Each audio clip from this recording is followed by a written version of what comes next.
The 1960s gave us some of the most beloved songs in music history. But beneath those catchy melodies and innocent-sounding voices, some of the decade's biggest hits were hiding secrets that shocked parents, outraged authorities, and even sparked FBI investigations. From government agencies analyzing recordings to radio stations pulling songs off the air, these tracks created controversies that seem almost unbelievable today. Here are the 10 most shocking lyrics hidden in 60s hits. Number 10. A Whiter Shade of Pale by Procol Harum.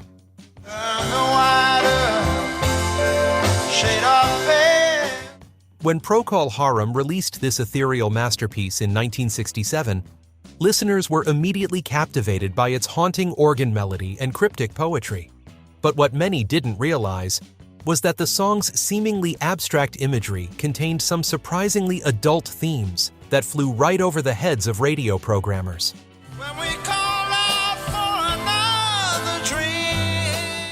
The song's writer, Keith Reid, crafted verses that painted vivid scenes of a sophisticated social gathering. But the narrative contained subtle references to seduction and intimacy that were far more provocative than they first appeared. The classical-influenced arrangement, borrowed from a Bach composition, gave the song an air of respectability that helped mask its more suggestive undertones.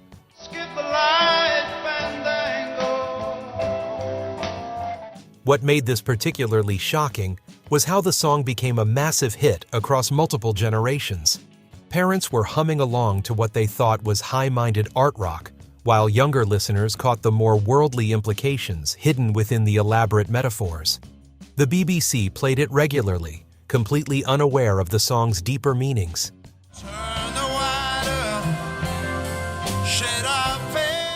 The controversy only emerged years later, when interviews with the band revealed the true inspiration behind the mysterious narrative.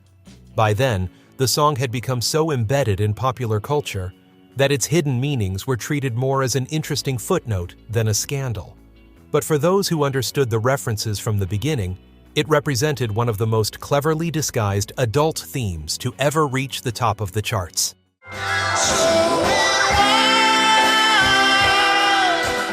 Number 9. Paint It Black by the Rolling Stones.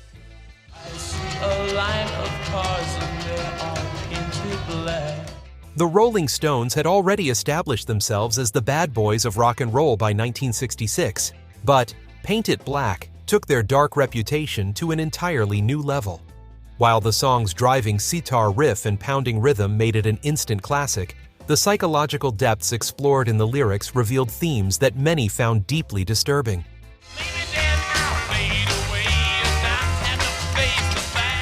The song's narrator described a world consumed by grief and depression, with imagery so bleak that it suggested something far more troubling than typical teenage angst.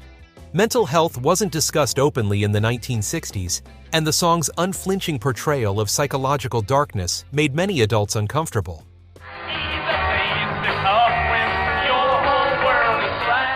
What shocked listeners wasn't just the subject matter, but how mainstream radio embraced such a psychologically intense piece of music. The song climbed the charts while painting vivid pictures of emotional devastation that many found too raw for popular consumption. Parents worried about the impact such dark themes might have on impressionable young minds.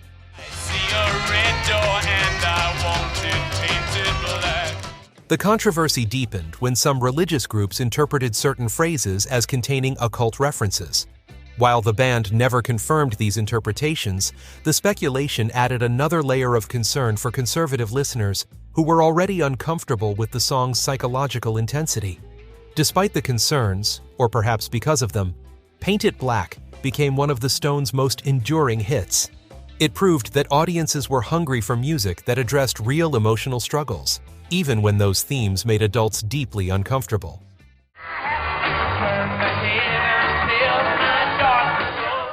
Number 8. I Am the Walrus by the Beatles.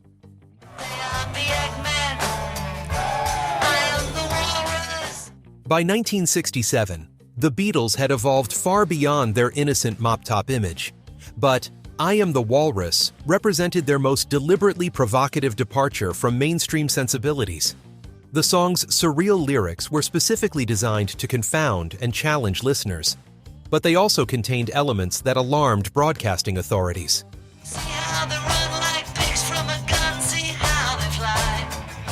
John Lennon crafted the song as a deliberate response to those who tried to find deep meanings in Beatles' lyrics. He filled it with nonsensical imagery and stream-of-consciousness wordplay that defied conventional interpretation. But hidden within the apparent randomness were references that the BBC found objectionable enough to ban the song from their programming.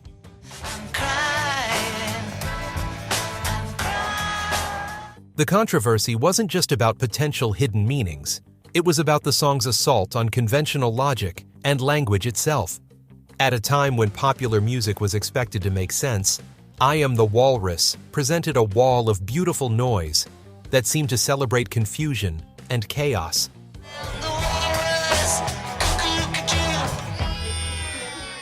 What made the ban particularly ironic was that Lennon had intentionally made the lyrics meaningless to frustrate over-analysis.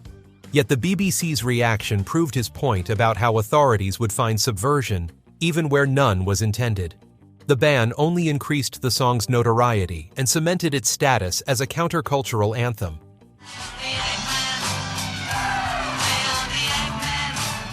The song's influence extended far beyond its initial controversy. It inspired countless musicians to experiment with abstract lyricism and showed that popular music could challenge listeners intellectually while still being emotionally powerful.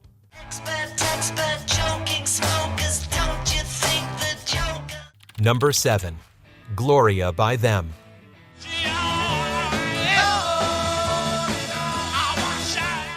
Van Morrison's raw, sexually charged performance on Gloria in 1964 created one of the most controversial hits of the early 60s. The song's repetitive structure and Morrison's intense vocal delivery created an atmosphere that many found uncomfortably suggestive for mainstream radio.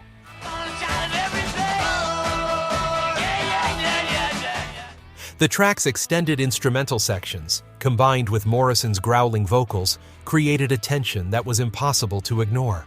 Radio programmers struggled with how to handle a song that pushed boundaries without actually crossing them explicitly. The suggestive nature came more from the performance than the actual words, making it difficult to pinpoint exactly what was objectionable.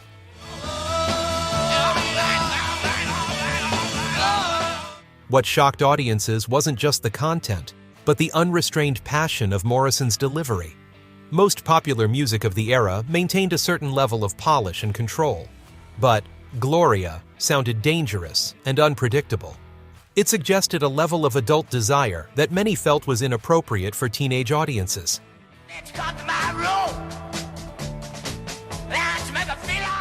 The song's influence on garage rock and punk music was enormous, inspiring countless bands to embrace a more primal approach to performance. But its initial impact was as a wake-up call to parents and authorities about how rock music was evolving into something more explicitly adult in nature. Different radio stations handled the song differently, with some playing it regularly, while others restricted it to late-night programming. This inconsistency only added to the song's mystique and helped establish it as an underground anthem for rebellious youth.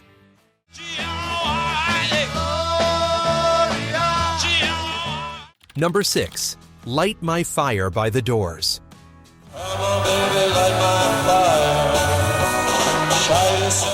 The Doors burst onto the scene in 1967 with a sound that was unlike anything else on the radio. Light My Fire became their breakthrough hit, but its success came despite, or perhaps because of, lyrics that pushed the boundaries of what was considered acceptable for mainstream audiences.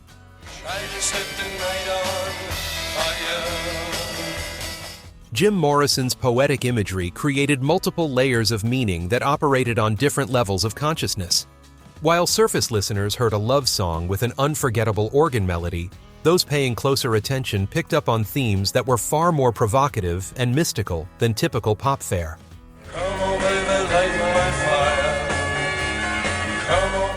The song's extended instrumental sections during live performances became legendary for their intensity and unpredictability. Morrison's stage presence transformed the relatively radio-friendly studio version into something that could be genuinely shocking in a concert setting. Parents who heard the album version were often unprepared for what their teenagers were witnessing at live shows.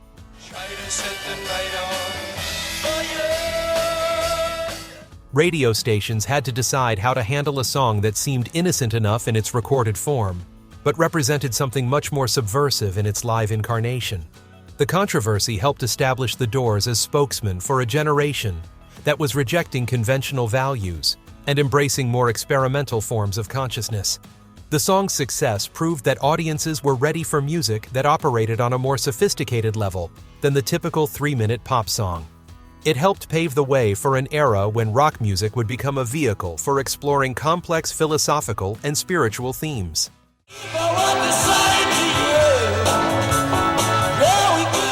Number 5. Society's Child by Janis Ian.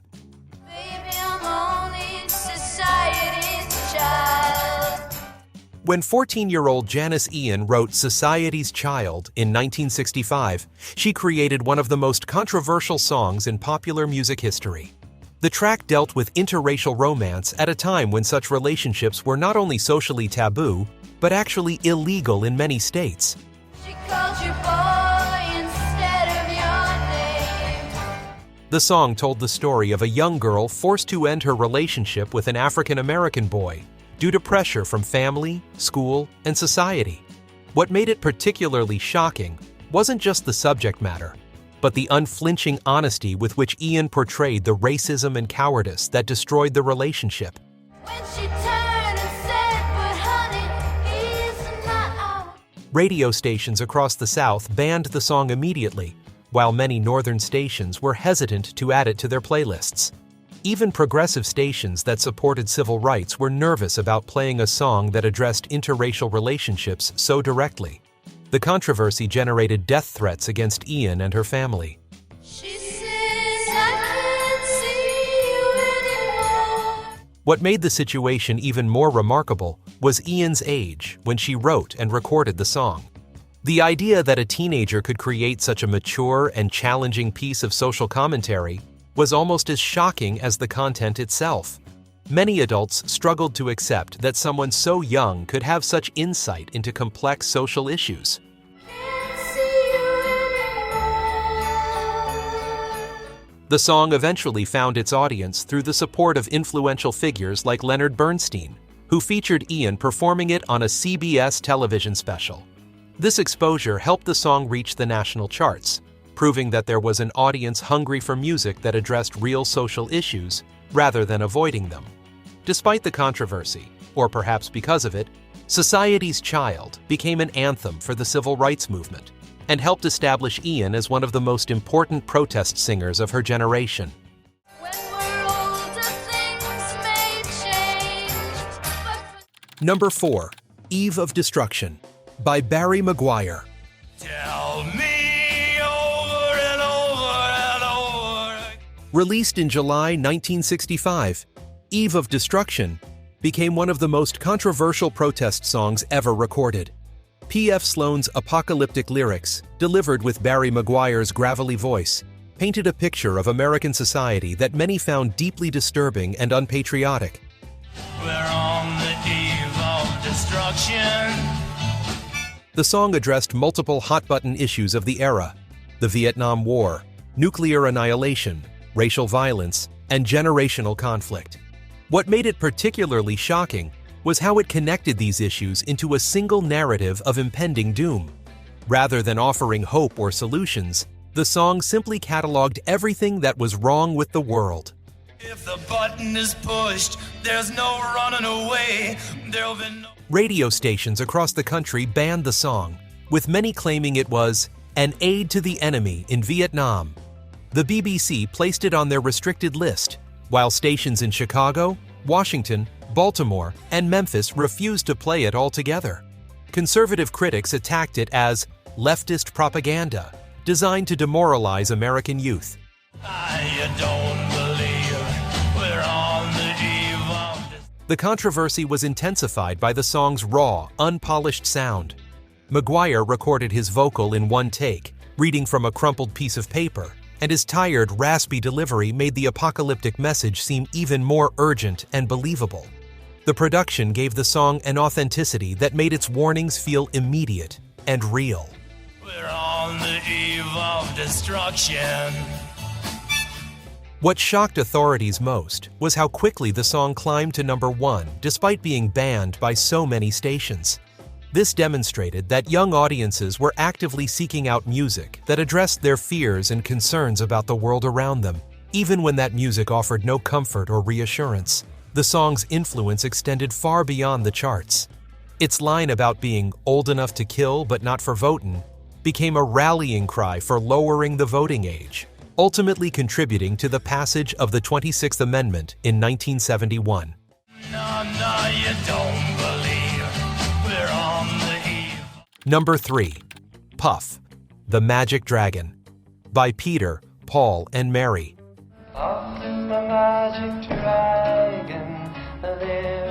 Few songs have generated as much controversy over their supposed hidden meanings as Puff, the Magic Dragon. Released in 1963, this seemingly innocent children's song about a boy and his imaginary dragon friend became the subject of intense speculation about drug references that persists to this day. And frolicked in the autumn mist in a land called... The controversy began building in 1964, when a Newsweek article suggested that the song contained veiled references to marijuana use. Analysts pointed to the character's name, Jackie Paper, as a reference to rolling papers, while Puff obviously referred to smoking. The land of Hanalei was interpreted as a reference to the Hawaiian village of Hanalei, known for potent marijuana plants.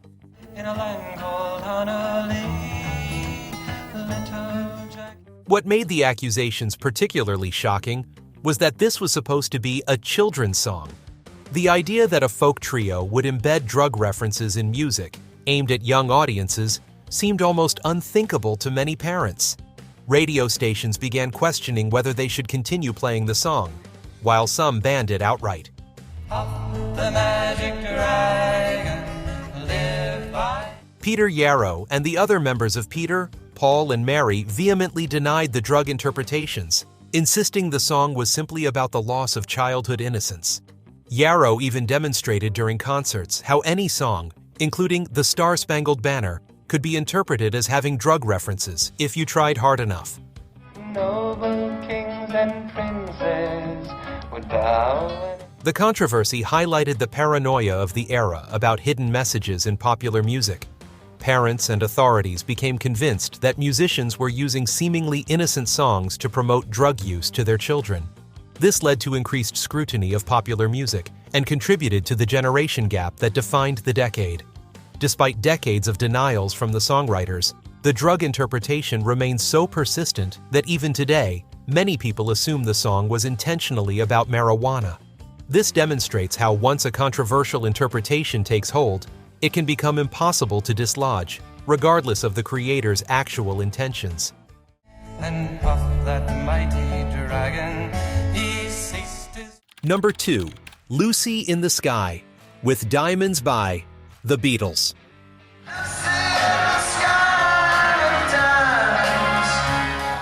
When the Beatles released Sgt. Pepper's Lonely Hearts Club Band in 1967, no song on the album generated more controversy than Lucy in the Sky with Diamonds.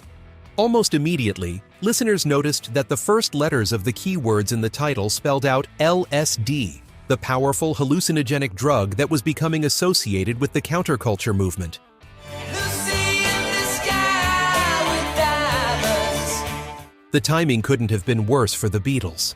Just weeks before the album's release, Paul McCartney had admitted in interviews to using LSD, making the apparent drug reference in the song title seem like a deliberate provocation. The psychedelic imagery in the lyrics only reinforced the impression that this was a musical celebration of drug use.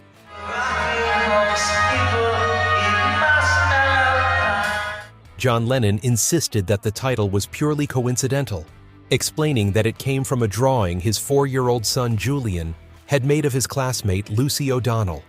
According to Lennon, Julian called his artwork Lucy in the Sky with Diamonds, and his father simply used that as the song title without realizing the initials spelled LSD. Lucy in the sky with diamonds. The BBC immediately banned the song from their programming, convinced that regardless of Lennon's explanation, the drug references were too obvious to ignore. The ban only increased speculation about the song's true meaning and made it even more popular with young audiences, who saw it as an anthem of consciousness expansion.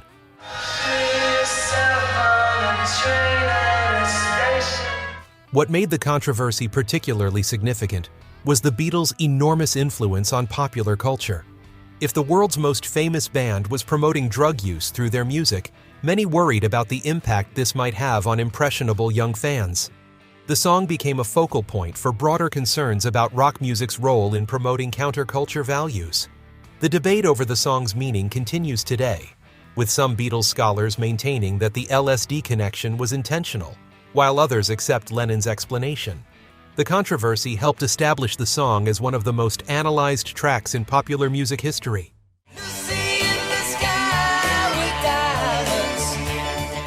Number 1. Louie Louie by The Kingsmen.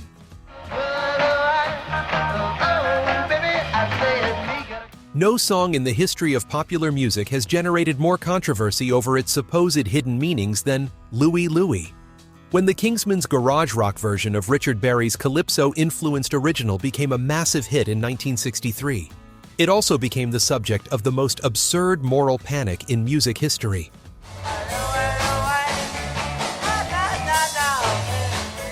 The controversy began when teenagers started speculating that Jack Ely's slurred, nearly incomprehensible vocals were actually hiding obscene lyrics about sexual exploits. High school students began circulating their own versions of what they thought the real lyrics were, creating an underground mythology around the song that bore no resemblance to the actual innocent words about a sailor longing for his girlfriend in Jamaica.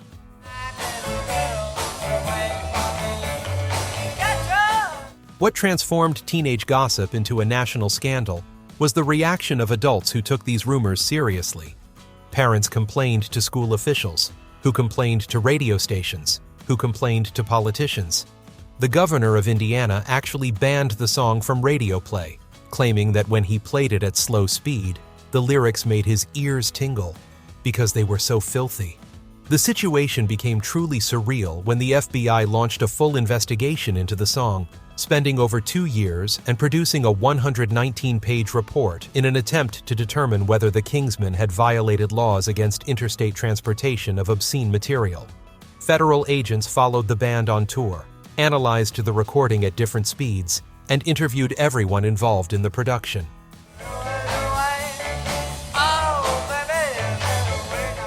The FBI's final conclusion was perhaps the most embarrassing aspect of the entire affair. They declared that the lyrics were unintelligible at any speed and therefore could not be considered obscene. After spending thousands of taxpayer dollars investigating a garage rock song, the government essentially admitted they couldn't understand what the singer was saying either. The controversy made Louie Louie far more popular than it would have been otherwise, turning it into a counterculture anthem and a symbol of adult paranoia about youth culture. The song's simple 3-chord structure made it a staple for beginning musicians, ensuring its continued popularity across generations.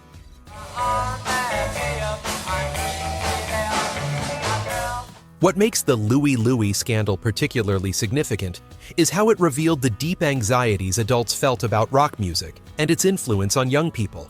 The fact that authorities could become so worked up over a completely innocent song demonstrated how the cultural divide between generations had become a chasm that rational discourse couldn't bridge.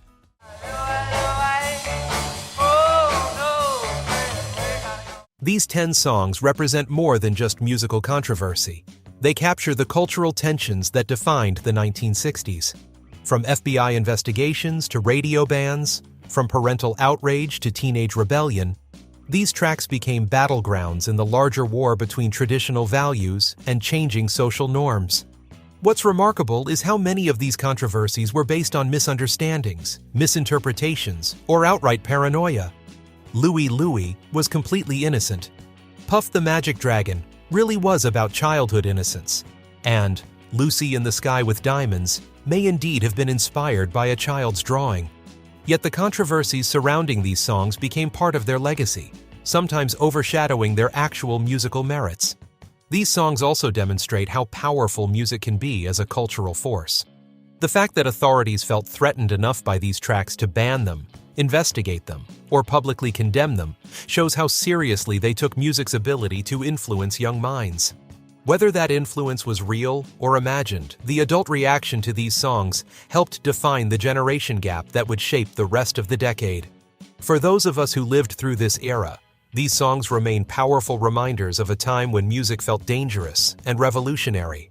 For younger listeners discovering them today, they offer insight into a period when popular culture was genuinely shocking to the establishment, and when a 3-minute song could spark a national debate about values, morality, and the direction of society.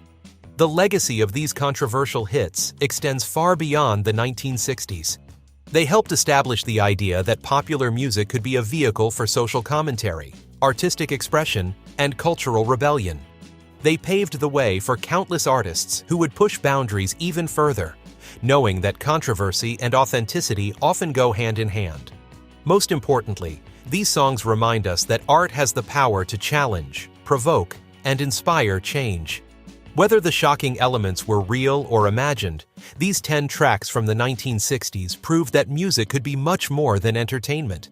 It could be a force that shapes culture, challenges authority, and gives voice to a generation's hopes, fears, and dreams. If you enjoyed discovering these hidden musical histories and learning the surprising stories behind songs you thought you knew, please like this video and subscribe for more explorations into the fascinating world of cover songs and musical transformations. The world of music is full of unexpected connections, surprising collaborations, and amazing transformations waiting to be uncovered and shared.